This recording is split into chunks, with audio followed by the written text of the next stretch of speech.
हरिशरणं हरि ओम तत्सत। श्रीमते रामचंद्राय नमः। नमः परमहंसाय स्वादितचरणकमलचिन्मकरन्दाय भक्तजनमानसनिवासाय श्रीरामचन्द्राय नमः। वंशीविभूषितकरान्नवनीरदाभात् पीताम्बरादरुणबिम्बफलाधरोष्ठात् पूर्णेन्दुसुन्दरमुखादरविन्दनेत्रात् कृष्णात् परं किमपि तत्त्वमहं न जाने। वसुदेवसुतं देवं कंसचारूढमर्दनं देवकी परमानन्दं कृष्णं वन्दे जगद्गुरुं। गङ्गातरङ्गरमणीय जटाकलापं गौरीनिरन्तरविभूषत वामभागं नारायणप्रियं अनङ्गमदापहारं वाराणसीपुरपतं भज विश्वनाथं।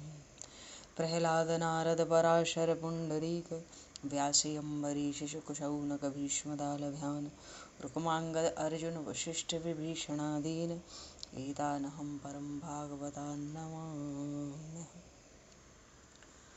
भक्त भक्ति भगवंत गुरु चतुर्नाम वपुए तिनके पद वंदन किए नाशहि विघ्न अनेक। बंदहु गुरुपद गंज कृपा सिंधु नररूप हर महामोह तम पुंज जासु वचन रवि कर।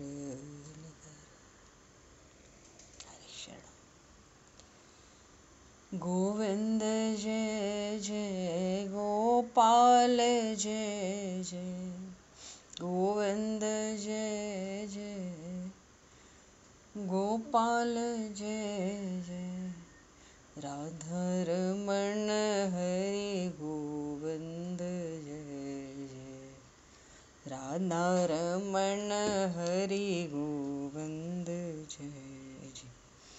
श्री राम जय जय ऋषिकेश जय जय श्री राम जय जय ऋषिकेश जय सीतारमण राम रघुनाथ जय जय सीतारमण राम रघुनाथ जय।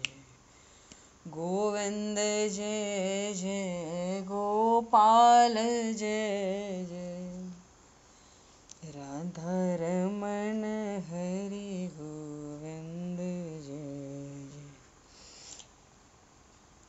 श्री राम जय जय ऋषिकेश जय जय सीतारमण राम रघुनाथ जय जय राधारमण हरि गोविंद जय जय सीतारमण राम रघुनाथ जय जय।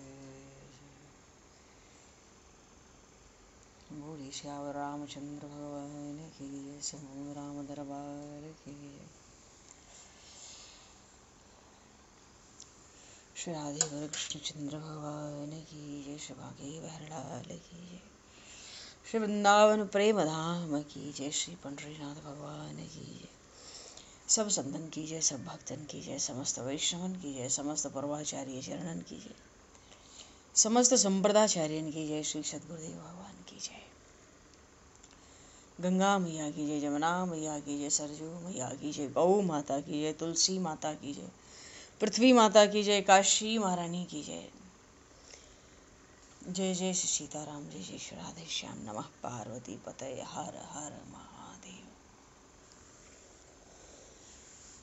अनंत कोटि ब्रह्मांड नायक सर्वेश्वर पूर्ण परात्पर ब्रह्म असंख्य कल्याण गुणगण निलय भक्त वांछा कल्पतरु शरणागत वत्सल भक्त वत्सल दीनबंधु दया सिंधु यदुवंश में अवतंस लीला पुरुषोत्तम योगेश्वर भगवान श्री कृष्ण की महती कृपा करुणा से एवं महापुरुषों की भावमयी सन्निधि में, साथ ही आप सभी श्रद्धालु भक्त वैष्णवों की मंगल सन्निधि में, मानव जीवन का सर्वोत्कृष्ट फल भागवत गुणगान, भगवत गुण चिंतन का आनंद हम सभी आज से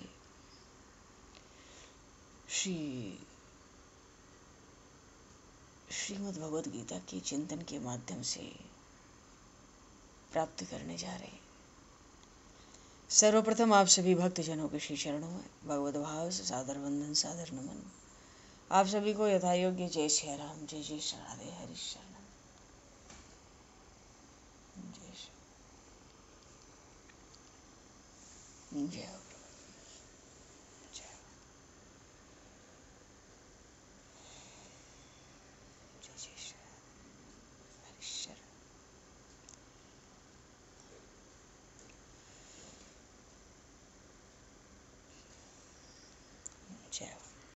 श्री कृष्ण गोविंद हरे मुरारे, हे नाथ नारायण वासुदेव, जिह्वे पिब स्वामृतमित देव, गोविंद दामोदर माधवेति। श्री रामचंद्र चरणौ मनसा स्मरामि, श्री रामचंद्र चरणौ वत्सा गृह्णामि, श्री रामचंद्र चरणौ सरसा नमामि, श्री रामचंद्र चरणौ शरणं प्रपद्ये।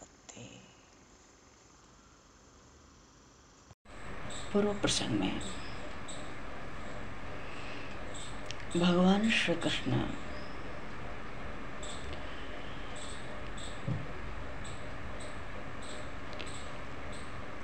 भक्तराज अर्जुन जी महाराज को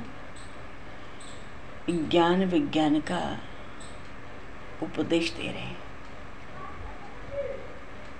ये उपदेश भगवान तब दे रहे हैं जब जीव भगवान के श्री चरणों में अनन्य शरणागत न हो तो ठीक है भाई, ज्ञान विज्ञान का प्रतिपादन करो, सहज तो कुछ नहीं है। भगवान की शरणागति बहुत सहज है, सरल है।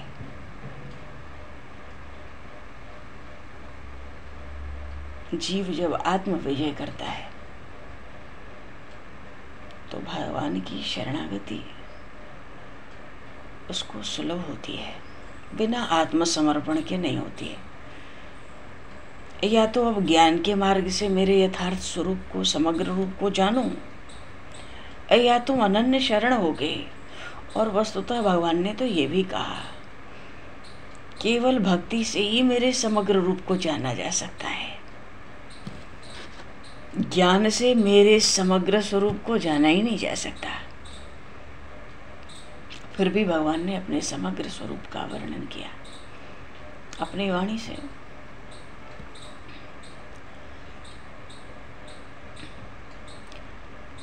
अच्छा, पूर्व प्रसंग में भगवान ने अपनी माया का भी गुणगान किया। 3 गुणों वाली माया को पार करना बड़ा कठिन है। देवी एषा गुणमयी मम माया दुरत्या, पर जो निरंतर मेरा ही चिंतन स्मरण भजन करते हैं, मामेव ये प्रपद्यन्ते मायामीतां तरन्ति ते। मानो माया से विमुख होकर केवल भगवान की शरण होना। फिर भगवान कहते हैं मेरी कृपा से ऐसे भक्त माया से तर जाते हैं। माया से तरने का अर्थ ही है भगवान के यथार्थ स्वरूप को जान जाते हैं। महात्मा अर्जुन कहते हैं प्रभु ऐसी ही बात है कि आपके भजन से माया से सहज तर जाएं तो सब आपके शरण क्यों नहीं होते।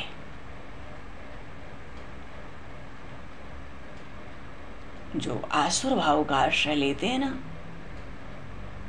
माया से उनका ज्ञान विवेक ढक जाता है। ऐसे मनुष्यों में भगवान ने कहा है तो नीच हैं, पाप कर्म करने वाले हैं, मूर्ख हैं, इसलिए ये मेरी शरण नहीं होते। तो भगवान आपकी शरण होता कौन है? 4 तरह के भक्त हैं, यथार्थी, आर्थ, जिज्ञासु और ज्ञानी। यहाँ पर ज्ञानी को प्रेमी नाम से कहा है भगवान ने। ये सब पुण्यात्मा होते हैं। भगवान कहते हैं ये सब उदार हैं, ये मेरी शरण आते हैं। जो आरती हैं वो चाहते हैं मेरा दुख छूट जाए, आर्त के कारण ही भगवान की शरण आते हैं। जो जीवन में दुख है इसलिए भगवान की शरण हुए, भगवान दुख दूर करो, भगवान का भजन करते हैं। जिज्ञासु हैं, वो भगवान को ज्ञान की अभिलाषा से, तत्व की अभिलाषा से भजते हैं। जो यथार्थी हैं उनको धन की कामना है, भगवान का भजन करते हैं। चौथे हैं जिनमें कोई वासना नहीं, सच्चे भक्त हैं, ज्ञानी।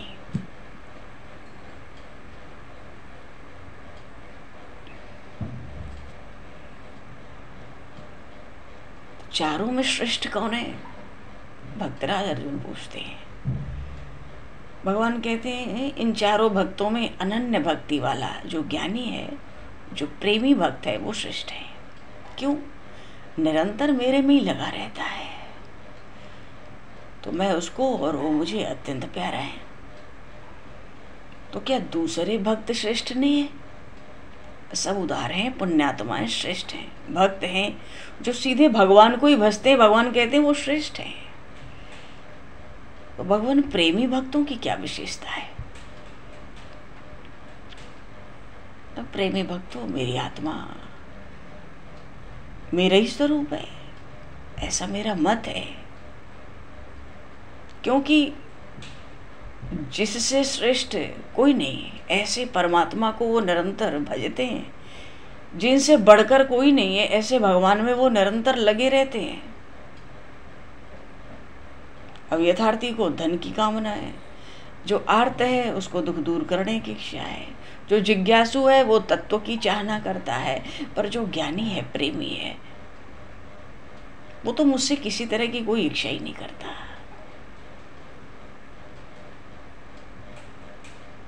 भगवान प्रेमी भक्त की इतनी महिमा क्यों है? भगवान कहते हैं बहु नाम जन्म नामन्ते ज्ञानवान माम प्रपद्यते वासुदेव सर्वमिति स महात्मा सुदुर्लभः। बहुत जन्मों के अंतिम इस मनुष्य जन्म में मेरी शरण होकर, सब कुछ परमात्मा ही है, सब कुछ भगवान ही है, ऐसा जो ज्ञानवान महात्मा है अर्जुन, वो संसार में अत्यंत दुर्लभ है।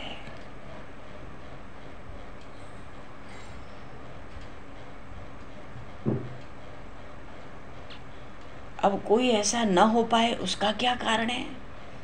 प्रभु कहते हैं तरह तरह की कामनाएं हैं ना, तो सब कुछ भगवान है, वो कामनाएं इस ज्ञान को ढक देती हैं। सुख पाने की इच्छा इस ज्ञान को ढक देती है कि सब कुछ वासुदेव ही है। स्वभाव के वशीभूत होकर मनुष्य भगवान की शरण न होकर कामनाओं की पूर्ति करता है, सुख पाने के उपाय करता है, दुख को दूर करने के उपाय करता है। तो सुख पाना और दुख दूर करने में वो दूसरे देवी देवताओं की शरण हो जाता है, दूसरे देवी देवताओं की उपासना में लग जाता है, वो तत्व से बहुत दूर चला जाता है। प्रभु आप अपने को ऐसे भक्त को अपनी ओर क्यों नहीं खींच लेते जो दूसरे देवी देवता की ओर जाते हैं? अर्जुन, मैं मनुष्यों को दी हुई स्वतंत्रता को छीनता नहीं हूं,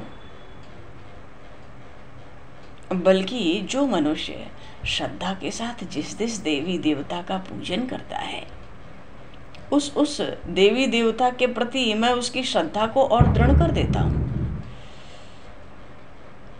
श्रद्धा उसकी हो जाती है, पर उसके भीतर तो कामनाएं भरी रहती हैं। वो देवी देवताओं की उपासना करता है, पर भैया बड़ी विचित्र बात है, उस उपासना से जो उसको फल मिलता है ना, उसका विधान मैं ही किया रहता हूं। अब बड़ी कामनाओं के साथ देवी देवताओं की उपासना करता है, तो जो फल मिलता है, उसको जो सुख मिलता है उपासना से, क्योंकि कर्म ही किया गया है सकाम फल की इच्छा से, तो वो तो बंधन कारक है। तो जो देवी देवता की पूजा करते हैं, उपासना करते हैं अर्जुन, वो अधिक से अधिक इन देवी देवताओं के लोकों तक ही जाते हैं। पर जो मेरे भक्त हैं वो मुझे ही प्राप्त होते हैं। तो महाराज फिर तो सबको आपका भक्त हो जाना चाहिए, सब लोग आपके भक्त क्यों नहीं हो जाते?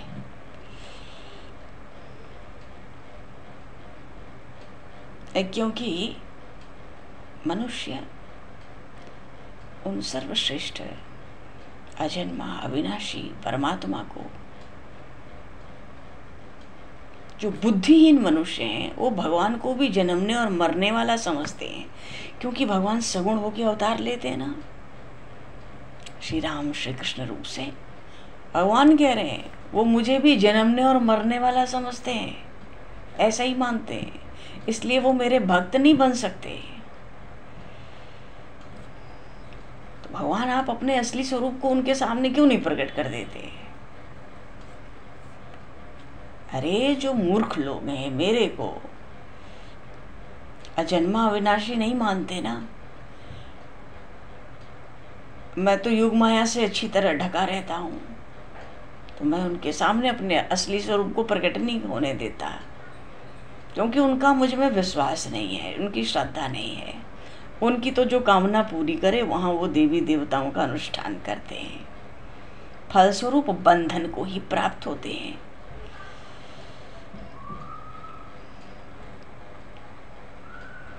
सब मेरी योग माया से ढके रहते हैं। महाराज आपको योग माया का पर्दा नहीं है? नहीं है। मैं तो भूत भविष्य वर्तमान में होने वाले सब प्राणियों को जानता हूँ, पर माया से मोहित, जो मेरी माया से मोहित जीव है, वो मुझे नहीं जानते। भगवान आपको न जानने का क्या कारण होगा? क्या कारण है? राग और द्वेष, मोह, मैं मेरा, कर्मों में आसक्ति, फल की कामना, उनको जन्म मरण ही प्राप्त होता है कर्मों के बंधन के कारण।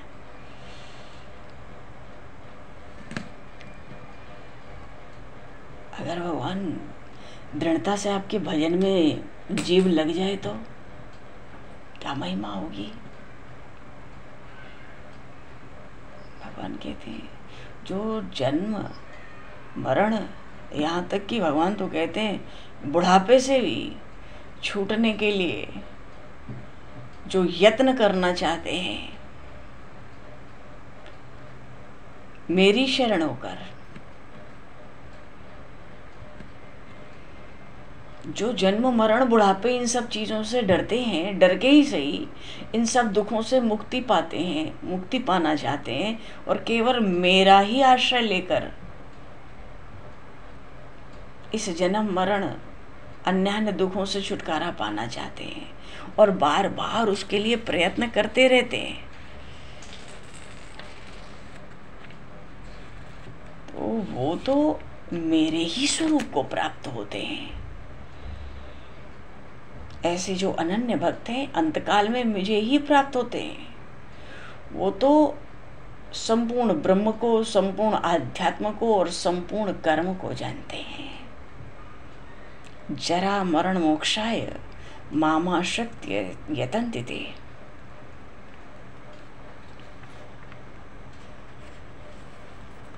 और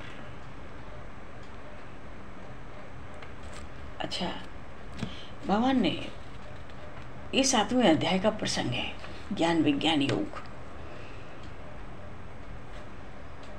भगवान का जो भगवान जिसको ज्ञानी भक्त कहते हैं, प्रेमी, उसका स्वरूप क्या है?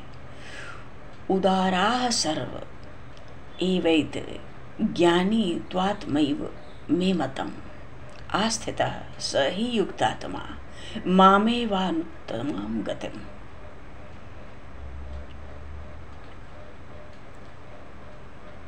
जिसको एकमात्र अपना लोभ होता है, भगवान कहते हैं जिसको देखो वही भक्त बनकर मेरा भजन करने लगता है, पर जिसमें कोई वासना, कोई कामना नहीं है, वो ज्ञानी है। क्यों? उसका प्रिय पात्र केवल मैं ही हूं। अब दूध मिलेगा गाय से तो संसार क्या करता है? गाय को रस्सी से बांध कर रखता है। गाय दूध देती है, दूध मिलेगा इस गाय से। ऐसे ही बहुत तरह के भक्त होते हैं जो भगवान से कामना के लिए बंध जाते हैं रस्सी से। भगवान से ये मिलेगा, भगवान से वो मिलेगा। लेकिन जो गाय का बछड़ा होता है, वो गाय से रस्सी से दूध के लिए बंधता नहीं है, बिना बंधे ही बंधा रहता है। उसको बंधने के लिए रस्सी की आवश्यकता नहीं है। उसको तो गाय से दूर करने के लिए रस्सी की आवश्यकता पड़ती है। बिना बांधे ही गाय का बछड़ा बंधन में रहता है।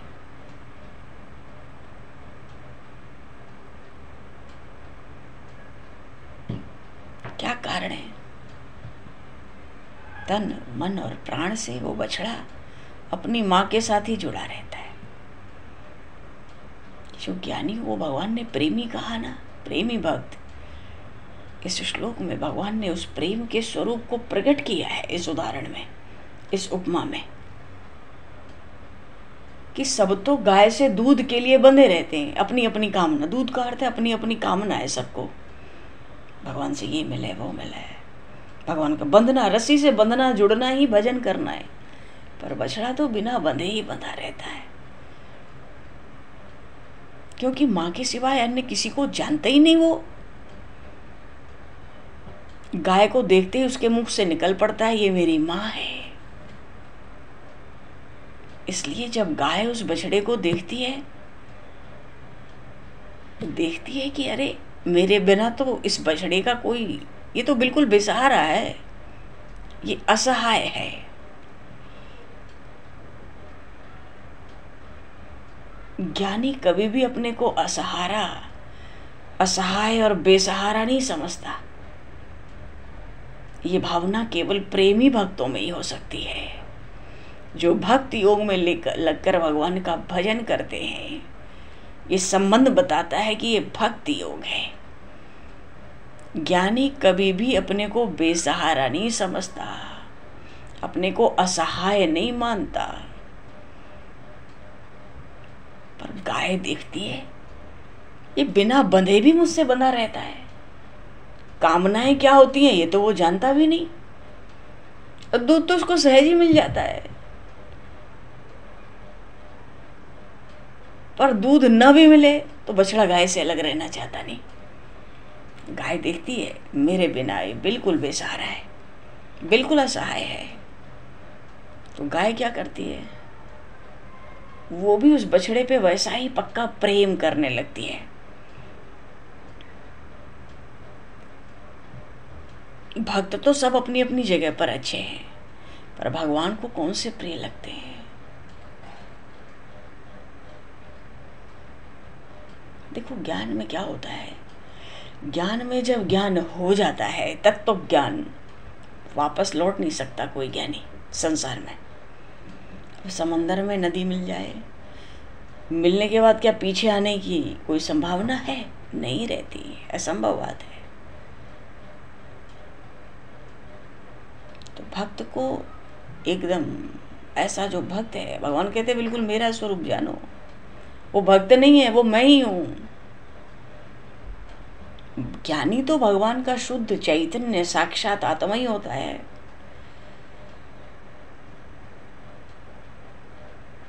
सद्वासना के पहाड़ पर चढ़ जाता है। साधु संग की प्रबल सत्संग और सत शास्त्रों का अध्ययन, वो चल पड़ता है सत्कर्म योग के राजमार्ग पर। सैकड़ों जन्म तक देखो कोई ज्ञानी ज्ञान की अवस्था कैसे प्राप्त करता है। केवल तत्व ज्ञान से नहीं, भगवान ने कहा बहुनाम जन्म नामन्ते, सैकड़ों जन्मों तक उसी मार्ग में चलता रहता है। अपने पैरों में आशा की खड़ाओं भी उतार देता है, वासना का संग त्याग देता है, कर्मयोग के मार्ग पे तेजी से अकेले ही चलता है। तो कर्मयोग के मार्ग पर चलता है अनेकों जन्मों से, तो उसके कर्म फल नहीं देते। कर्म करता है पर फल नहीं होता, निष्काम कर्म करता है। सैकड़ों जन्मों के बाद ज्ञान का प्रकाश होता है, गुरु कृपा से होता है उसको। फिर तो ज्ञान क्या है, सूर्य की किरणों की तरह प्रकाश उस पर पड़ने लगता है। जब सूर्य का प्रकाश आता है तो सब कुछ दिखाई देता है, अंधेरा दूर हो जाता है। तो जब ज्ञान का प्रकाश उस पर पड़ता है ना, तो उसको केवल समता ही रहती है उसकी दृष्टि में, उसका द्वैत मिट जाता है उस ज्ञान के प्रकाश में, समता का ऐश्वर्य प्रकट होता है। अब तो वो जहाँ देखता है, जिस तरफ देखता है, जिधर देखता है, बस सिर्फ परमात्मा ही दिखता है, वो स्वयं को ही देखता है कह लो। और देखना बंद कर दे, शांत रहे, तो अंतःकरण के भीतर भगवान, मानो भगवान कहते हैं अर्जुन जी से, मेरे अलावा उसके लिए किसी जगह कुछ होता ही नहीं है, उसके भीतर बाहर एकमात्र में।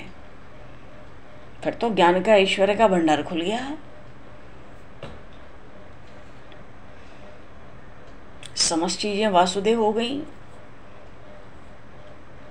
मानो वही श्रेष्ठ भक्त है, सच्चा ज्ञानी है। भगवान कहते हैं वो सच्चा ज्ञानी है। पर ये स्थिति कब प्राप्त होती है? बहुनाम जन्म नामन्ते, बहुत जन्मों के अंत के जन्म में ज्ञानवाम नाम प्रपद्यते, उसको ऐसा ज्ञान मिलता है। वासुदेव सर्वमिति, सब कुछ परमात्मा ही है। पर अर्जुन, ऐसा महात्मा अत्यंत दुर्लभ है।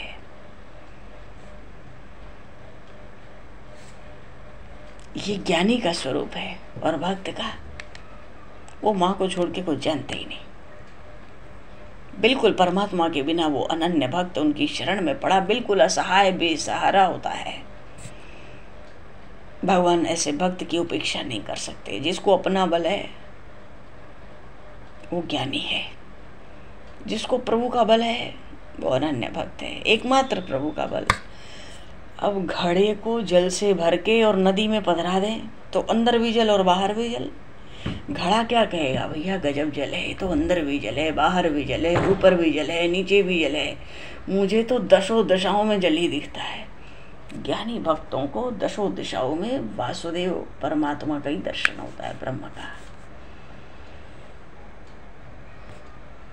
और अगर फल की कामना हो गई, हृदय में काम का प्रवेश हो जाएगा, ज्ञान का दीपक बुझ जाता है। तो हर मनुष्य तो पहले प्रकृति का है, माया का ही तो दास बना रहता है, विषय भोग के चक्कर में उलझा रहता है, दीन हो जाता है।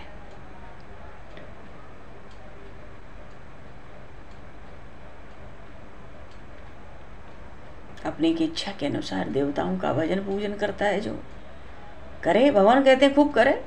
यो यो याम याम तनु भक्त, जो जिसका भजन करना चाहे करो, लेकिन उस भजन पूजन का फल मैं ही पूर्ण करता हूँ। क्यों? समस्त देवी देवताओं में मैं ही निवास करता हूँ, जैसे मैं तुम में निवास करता हूँ, सब देवी देवताओं में मैं ही निवास करता हूँ। बात तो है हमारी श्रद्धा कैसी है और हमारी कामना कैसी है। कामना से ही बंधन होगा, निश्चित होगा, अंतःकरण में भेदभाव बना रहेगा। ऐसे लोग सोचते हैं जितने देवी देवता हैं वो सब अलग अलग हैं। भगवान कहते हैं सब कुछ मैं ही हूँ। गणेश हूँ तो मैं हूँ, शिव हूँ तो मैं हूँ, ब्रह्मा हूँ तो मैं हूँ, विष्णु हूँ तो मैं हूँ, मैं अपनी सृष्टि को चलाने के लिए ये जो अपरा प्रकृति का निर्माण करता हूँ, इसी में सबकी नियुक्ति हो जाती है। भगवान की माया कैसी? ये लो ब्रह्मा, ये लो विष्णु, ये लो शंकर, ये लो पहाड़, ये लो नदी। ये भगवान की माया का प्रभाव है। अरे जादू वो जो सिर चढ़कर बोले। राम रावण युद्ध में कितनी भयंकर माया होती थी। खरदूषण कैसी कैसी माया करते थे, और अगर कभी वो मायापति माया कर दे तो उस माया का कोई पार नहीं पा सकता।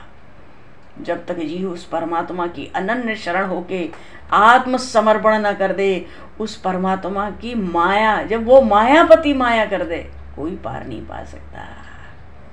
तो भगवान की ये माया है, जो सारा प्रपंच जो दिख रहा है अपने शरीर के साथ, सब कुछ भगवान की माया। इसलिए भगवान ने पहले कह दिया, इस दुस्तर माया से वो ही निकलेगा जो निरंतर मुझे ही भजता है, और नहीं तो जो चाहोगे सो पाओगे। देवान देव ये जो यान्ति मद भक्त्या यान्ति मामपि।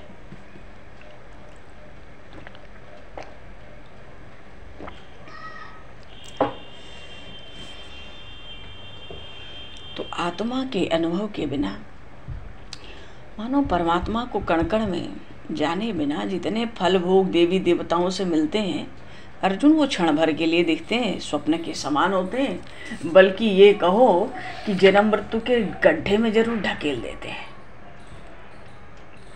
पर जो मेरे अनन्य भक्त हैं,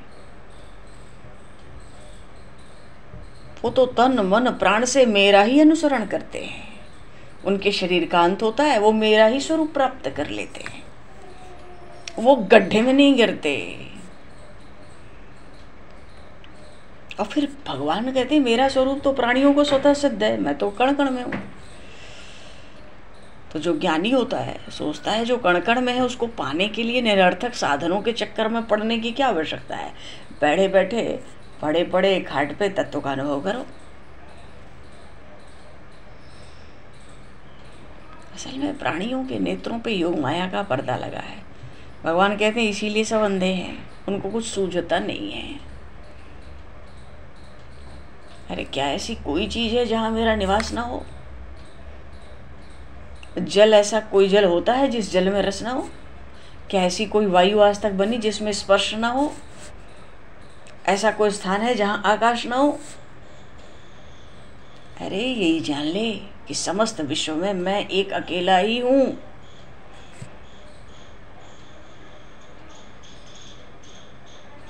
अब रस्सी में सांप का भ्रम हो तो सांप ही का तो भ्रम होगा। ये भ्रम थोड़े ही कोई करता है कि वो काला है कि चितकबरा है, कैसा सांप है।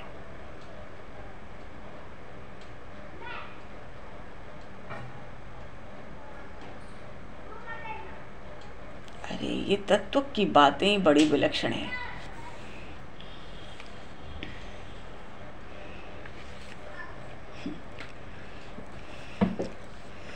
तो संकल्प विकल्प की हवा मन से बंद हो जाए तो भगवान कहते हैं किसी को अगर तत्व की प्राप्ति करनी है तो संकल्प विकल्प के कांटों को तो रौंद दो, महापापों के जंगलों को अपने पार कर जाओ, और फिर जो पुण्य की शक्ति है उससे दौड़ो और फिर मेरे पास आ जाओगे।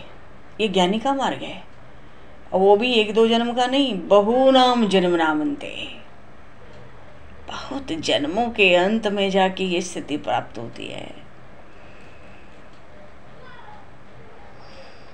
तभी तो काम आदि विकारों से वो बचेगा जो भगवान पर पहुंचेगा।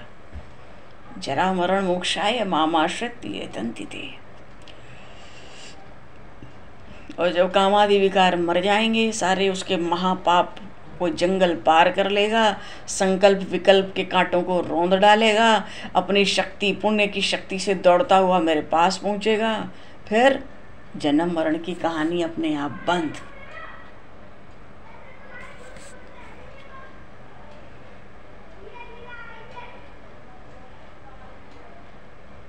हो जाएगी।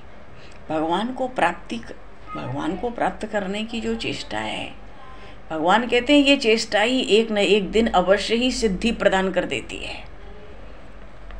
और परमात्मा का पका हुआ फल उस भक्त को अवश्य प्राप्त होता है। अब फिर ये जो भेदभाव वाली द्वैत सृष्टि है, इससे उसकी भेंट नहीं होती।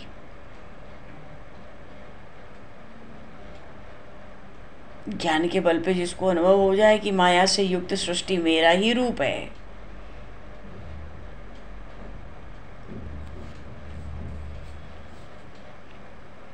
ऐसा भगवान। अच्छा, 7वें अध्याय के बिल्कुल विश्राम पर आकर भगवान ने बात कही, प्रयाण काले अपि च मामते विदुर्युक्त चेतसा।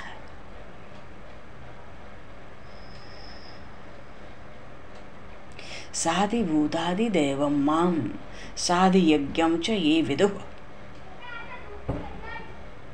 अब इन तत्वों को भगवान आगे 8वें अध्याय में स्पष्ट करेंगे।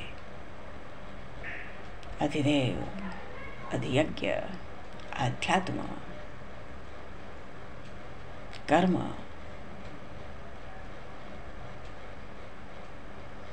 भगवान कहते हैं। मानो इस 7वें अध्याय में भगवान ने यही स्पष्ट किया है कि अर्जुन देखो, बातें तो दोनों हैं। माया से पार होने के लिए या तो जीव निरंतर मेरा भजन स्मरण करके सहज पार कर ले माया को,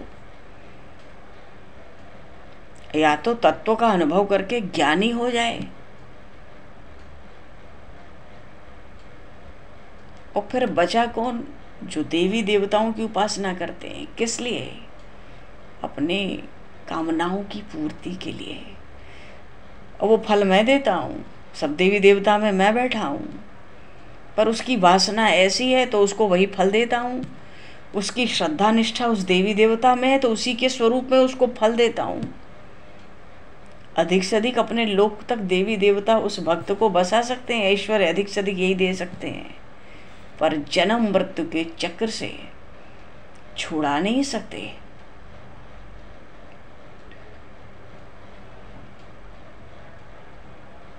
मानो तो भक्त अगर राग द्वेष छोड़े मनुष्य और भगवान के सन्मुख हो जाए तो सन्मुख होते ही सब पाप नष्ट हो जाते हैं। सन्मुख हो ये जीव मोहि जबहि, जन्म कोटि अघनाशहि तबहि। तो जब तक राग द्वेष है कोई मनुष्य परमात्मा के सम्मुख नहीं हो सकता।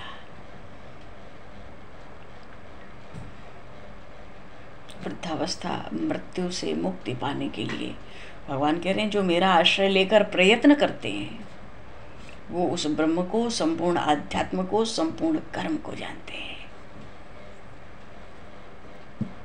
अधिभूत अधिदेव उसके साथ अधियज्ञ भी मुझे ही जानते हैं। तो ऐसा जिसका चित्त मुझ में लग गया वो अंतकाल में मुझे ही जानते हैं ना, तो मुझे ही प्राप्त हो जाते हैं। भाव ये है कि कर्म योगी हो या ज्ञान योगी, दोनों ही जन्म मरण से मुक्त हो जाते हैं। लेकिन जो शरणागत भक्त है ना, इस 7वें अध्याय में ये बात भगवान ने बड़ी बलपूर्वक कही है। जो शरणागत भक्त है वो जन्म मरण से मुक्त तो होता ही है, साथ ही साथ भगवान के समग्र स्वरूप को भी जान लेता है। वो कर्मयोगी और ज्ञान योगी नहीं जानते, मुक्त होते हैं। कर्मयोगी और ज्ञान योगी मुक्त हो जाते हैं, उनको मुक्ति की कामना है। पर कागभूषुंडी जी कहते हैं भक्त क्या होते हैं? मुक्त निरादर भक्ति लुभाने। जो भक्त होते हैं उनके पास वो मुक्ति अनिच्छित आ वहीं बरियाई। भक्त मोक्ष नहीं चाहता, मुक्ति नहीं चाहता, फिर भी चारों मुक्तियां उस अनन्य भक्त के, शरणागत भक्त के चरणों में आकर गिर पड़ती हैं। अनिच्छित आ वहीं बरियाई, कागभूषुंडी जी कह रहे हैं। ज्ञानी जिस मोक्ष की, जिस मुक्ति की कामना करते हैं, अनन्य शरणागत भक्तों के चरणों पे वो चारों मुक्तियां आकर गिरती हैं। आठों सिद्धियां आके वहां लौटा करती हैं। भक्त कहता जाओ, कहती नहीं जाएंगे। इसलिए भगवान ने यहाँ ये बात कही है कि कर्मयोगी और ज्ञान योगी मुक्त हो जाते हैं जन्म मरण से, इसमें शंका नहीं है। लेकिन जो शरणागत भक्त है वो तो जन्म मरण से मुक्त होता है, साथ साथ भगवान के समग्र यथार्थ रूप को जान लेता है। और ये अध्याय 7वां आरंभ भी यहीं से हुआ था।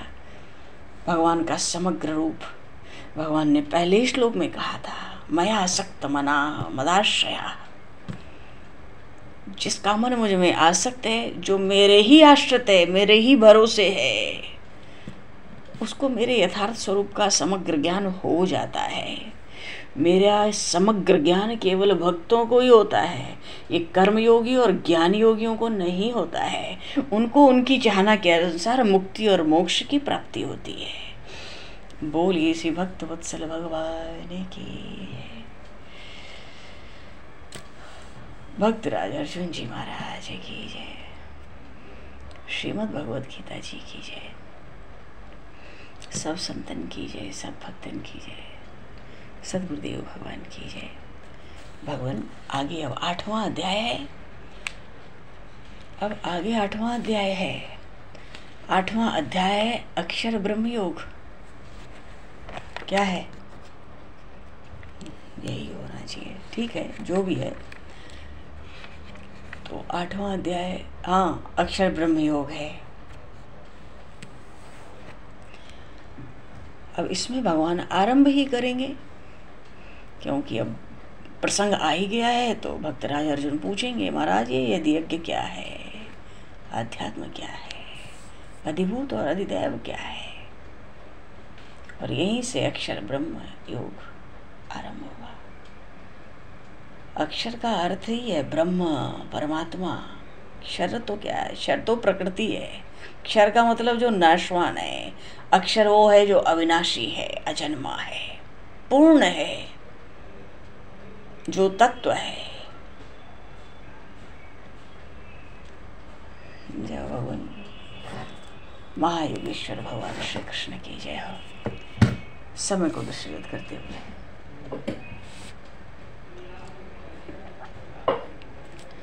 वाणी को विराम, वाक्य पुष्पांजलि प्रभु के श्री चरणों में सादर समर्पित। और आप सभी को भी यथा योग्य जय श्री राम, जय जय श्री राधे, हरि शरण, जय श्री राम, जय श्री राम, जय श्री राधे, जय हो, जय श्री राम, जय श्री राम, जय हो।